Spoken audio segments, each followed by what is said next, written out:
Welcome back to News Dose, everyone. Today I'll be going over the topics that broke out over the last couple of days, particularly the weekend. Apparently, Xbox is going third party and it's all doom and gloom from the Xbox and the PS ponies. I'll also be covering the Xbox developer showcase that was announced earlier today, and I'll be going over what it may hold. Additionally to that, there could be a possible shadow drop during the developer direct. If it's not a shadow drop, then there could be a surprise fifth game that hasn't been listed. So I'll be going over those speculations and I'll provide my evidence and my thoughts and my logical opinions and what I believe it could be. And lastly, there are also rumors about a Quake remake or a Doom Year Zero game that could be coming out, and this is a bunch of evidence that has been found online, and I'll be sort of piecing them all together and providing my opinions on that. But at the end of the day, aside from the Xbox Developer Direct, a lot of these are rumor speculations, and it is coming from industry insiders. Now,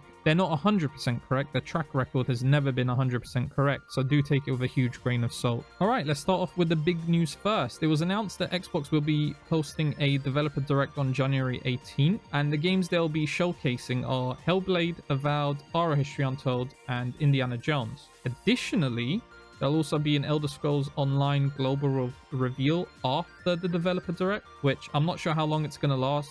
Maybe 15 minutes, maybe 20, maybe even half hour. All right, well, what can we expect from this Developer Direct? Well, a lot of the showcase is going to be behind the scenes looks into gameplay, themes, how the game was made for Avowed, Hellblade, and Horror History Untold. But the important part is that Indiana Jones is also going to get a 10-minute version of that, but additionally a first gameplay trailer reveal. The reason why this is important is because when it gets a gameplay trailer, it indicates that it's very close to release, or at least to me it does, because if we couple that with the fact that there was a Bethesda leak during September a few months ago, and on that leak we saw the roadmap for the Bethesda games. And if we look at the 2021 release date for Bethesda games, we had Starfield, Redfall, Project Hibiki, Elder Scrolls Online expansion, and Ghostwire Tokyo. Now, a lot of these did come out in the same year, but because of COVID, they were delayed by 2 years, so they came out in 2023. Project Hibiki was Hi-Fi Rush. That came out at the beginning of the year. Starfield came out towards the end. Redfall came out towards the middle. We had Elder Scrolls Online expansion that year as well. They showed that at the Developer Direct. So a lot of the roadmap is consistent, and a lot of the roadmap has stayed true to how it was going to release things. But the year afterwards, 2022, in this case it'll be 2024, we are going to get a Starfield DLC, which was already confirmed and announced. We're getting an Elder Scrolls Online expansion, which was confirmed when this Developer Direct was announced, because it's happening after the Developer Direct. Elder Scrolls Online is getting its own showcase. So those two are correct. But Indiana Jones game is also in the Developer Direct, and if we couple that those two things together, showing gameplay, which indicates it's close to release, and this roadmap, which has been true and consistent so far, then it sort of indicates that it is going to release in 2024. At least that's my logical guess. And if this does release in 2024, that is a huge get for Microsoft, and it is a huge step for Microsoft in achieving what Phil Spencer's vision is, and that is to deliver 4 big games every single year. That is every 3 months. And in between those big games, they will fill the void and fill the gaps with smaller titles. So if we're looking at this, we're going to have Indiana Jones, Avowed, and Hellblade as our big games. But there is no mention of the Microsoft Flight Simulator game, no Stalker, there is no Call of Duty. This year's going to be so stacked. And the Australian Ratings Board did rate Clockwork Revolution and South of Midnight as well last year. So those games could be coming out this year as well. This year is stacked for Xbox, and it just shows that Phil Spencer's vision is finally coming to fruition. The important thing isn't the exclusives. I've seen articles saying that Hellblade is the most important exclusive because it will save Xbox. No, that's not true. The important thing is consistency. If Xbox can keep releasing banger after banger every 3 months, then Game Pass in and of itself is already justified because of the value proposition, but just to be able to access these critically acclaimed games will be huge. However, if you're waiting for any Activision news, don't, because they've stated that there won't be any Activision news and that will happen later on in the year, probably during their main E3 summer showcase. I believe the reason why is because the FTC is still investigating them, the FTC is still suing them, and because they're still stuck in this investigation, they don't want to give ammo to the FTC to use in a court. And that ammo being that if they go ahead and make some of the Activision Blizzard games exclusive, it just helps the FTC in their arguments. Now, we know that Blizzard is working on a survival game called Project Odyssey, and we know that Microsoft is most likely going to make that exclusive. And again, they're trying to not show their hands too early. They want to resolve this FTC case, and then later on they'll show exactly what they're planning. Interestingly, there's a lot of speculation that Microsoft could also be setting up for more acquisitions, because later on I'll be talking about the Hi-Fi Rush situation and Xbox going third party, and if it is true, then that could also show the FTC that Xbox is willing to bring their games to other platforms and is willing to play nice. So if the FTC can see this, then they'll probably be a bit more content with Microsoft going ahead and purchasing more studios and more publishers if that's what they're trying to do later on. Now, we know they've said that they haven't finished acquiring stuff. As to whether that means big publishers or studios, we don't know, but it's most likely smaller studios from now on, because I doubt they'll be able to get away with big acquisitions. All right, let's move on to our first rumor and speculation. According to Marcel Hattab, he's looking forward to a game that hasn't been announced yet in 2024. Now, logically, we can assume a few things. One is that he has knowledge of a game that hasn't been announced. Two, there's no way he can have knowledge of a game that belongs to a studio that he's not a part of. There's just no way he can know. And three, this game has to be within his own company. Now, it's with Zenimax, so it could be any one of Zenimax's studios. Now, recently, the Australian government rated Project 2023B back in April 2023. And this was rated as mature 15+. The consoles that it's coming to are PC, PS4, Switch, Xbox One, PS5.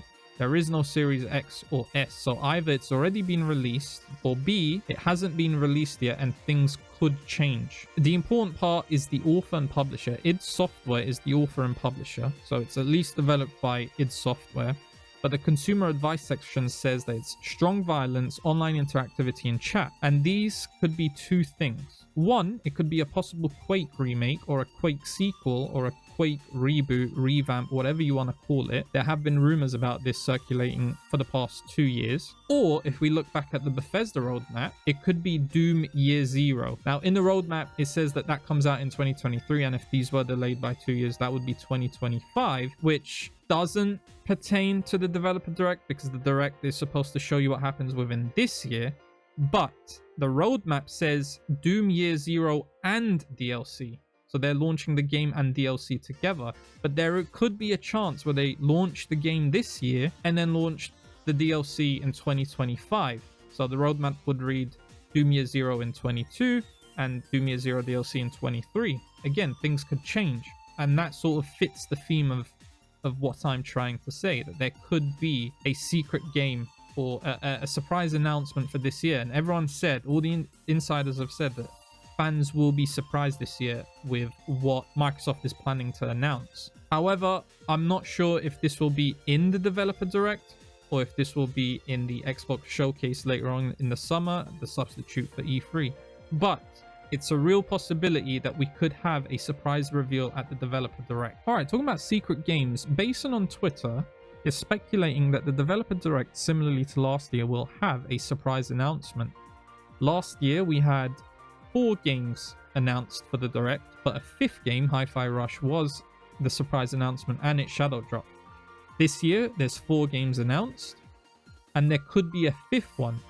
The evidence he puts forward is that last year's show was 44 minutes long, this year's show is longer at 1 hour. Last year's show had Elder Scrolls, but that has now been moved to its own showcase after the direct this year. So there's less games, but it's longer, and he's speculating that there could be a shadow drop, or at least a surprise announcement. There's a few examples he gives as to what it could be. He says that it could be Towerborn, because it is a smaller game, and Hi-Fi Rush was a smaller game compared to the other AAA blockbusters. But there's also rumors that Double Fine is working on on an announcement this year for the 25th anniversary, and that game could be killed.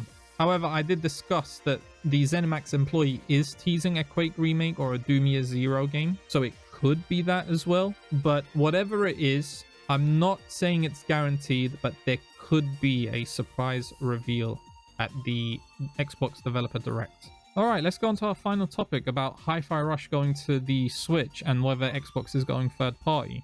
I don't think any of this is true. It's all rumors, so do take it with a huge grain of salt, but Nate the Hate suggested on his podcast that he's heard a critically acclaimed Xbox first party game that was in talks of Game of the Year for the year it was released is coming to Nintendo Switch. Now later on, someone quoted him on Reset Era and they said that they bet it's Hi-Fi Rush, and another user by the name of Lolilo quoted that person and said, "And you'll win," suggesting that Hi-Fi Rush is the correct bet. Nate the Hate later on went on to say that we need to think of this from Microsoft's business perspective. The idea is that these smaller games do not sell consoles, they do not push Game Pass, so once they come to Game Pass and Xbox, a year down the line they'll go to other platforms to generate revenue from there. Eventually, when there is a fan base and a community established for these games, if there is a sequel, then that sequel will be exclusive to Xbox.